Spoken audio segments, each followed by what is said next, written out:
ইতিহাসের সবচেয়ে দীর্ঘ ব্যবধানে এক দশক পর গঠিত হয়েছে নতুন পে কমিশন। এই কমিশনের সুপারিশের ভিত্তিতেই ঘোষণা হবে নবম পে স্কেল। ফলে সরকারি চাকরিজীবীদের বেতন ও সুযোগ সুবিধা বাড়ার সম্ভাবনা তৈরি হয়েছে। স্বাধীনতার পর এবারই প্রথম গ্রেড কমিয়ে বৈষম্য দূর করার পরিকল্পনা নিয়েও আলোচনা চলছে। বাংলাদেশের ইতিহাসে এখন পর্যন্ত ৮টি পে স্কেল পেয়েছেন কর্মজীবীরা। এসব স্কেল ঘোষণার সময়ের ব্যবধান পর্যালোচনা করে দেখা গেছে সর্বোচ্চ ৮ বছর ব্যবধানে দুইবার ১৯৮৫ ও ২০০৫ সালে পে স্কেল ঘোষণা করা হয়েছে।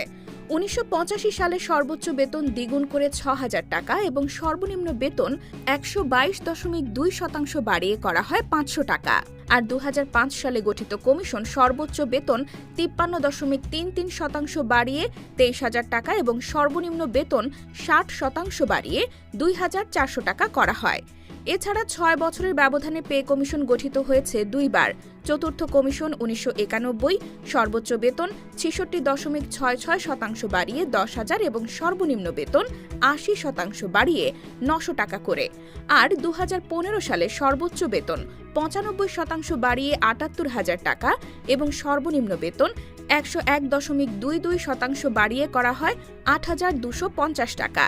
৫ বছর বিরতি দিয়ে ১৯৯৭ সালে গঠিত কমিশন সর্বোচ্চ বেতন ৫০% বাড়িয়ে ১৫,০০০ টাকা এবং সর্বনিম্ন বেতন ৬৬.৬৬% বাড়িয়ে ১৫০০ টাকা করে। ইতিহাসের সবচেয়ে কম সময়ে মাত্র ৪ বছরের ব্যবধানে পে স্কেল ঘোষণা করা হয় ১৯৭৭ সালে। এই কমিশন সর্বোচ্চ বেতন ৫০% বাড়িয়ে ৩,০০০ টাকা এবং সর্বনিম্ন বেতন ৭৩% বাড়িয়ে ২২৫ টাকা করে। ২০১৫ সালের ঘোষিত সর্বশেষ পে স্কেলের সময় পর্যন্ত ধরলে ৪৪ বছরে সরকারি কর্মজীবীরা গড়ে ৫.৫ বছরের ব্যবধানে একটি পে স্কেল পেয়েছেন। ইতোমধ্যে অর্থ উপদেষ্টা বলেছেন, আগামী বছর অর্থাৎ ২০২৬ সালে নতুন স্কেল ঘোষণা করা হবে। সে হিসেবে প্রায় ১১ বছর পর নতুন স্কেল পাবেন সরকারি চাকুরিজীবীরা।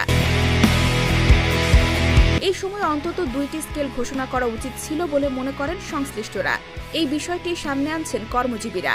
তাদের দাবি, ২০১৫ সালের পর অন্তত ২টি কমিশন গঠিত হলে দুইবার বেতন বাড়ত। এই বিবেচনায় যেহেতু দুইবারের সময় একবার পে স্কেল দেওয়া হচ্ছে, তাই বেতন বৃদ্ধির সময় বিষয়টি বিবেচনায় রাখতে হবে। বিষয়টি নিয়ে কমিশনের পরিকল্পনা জানতে পে কমিশন ২০২৫-এর একাধিক সদস্যের সঙ্গে কথা বলেছে দ্য ডেইলি ক্যাম্পাস। তারা বলছেন, বাজার দর, কর্মজীবীদের চাহিদা সবকিছু কমিশনের বিবেচনায় আছে। ১০ বছর পর কমিশন গঠিত হয়েছে। এই ১০ বছরের মূল্যস্ফীতি অনেক বেড়েছে। সে অনুযায়ী সংশ্লিষ্টদের চাহিদাও অনেক। মূলত মানুষের চিন্তার সঙ্গে মিল রেখেই আমাদের চিন্তা করতে হবে। তবে সুপারিশ করার ক্ষেত্রে সক্ষমতা বিবেচনা করবে কমিশন। পে কমিশনের এক সদস্য বলেন, আমরা অনেকগুলো প্রশ্ন দিয়েছি মতামতের জন্য।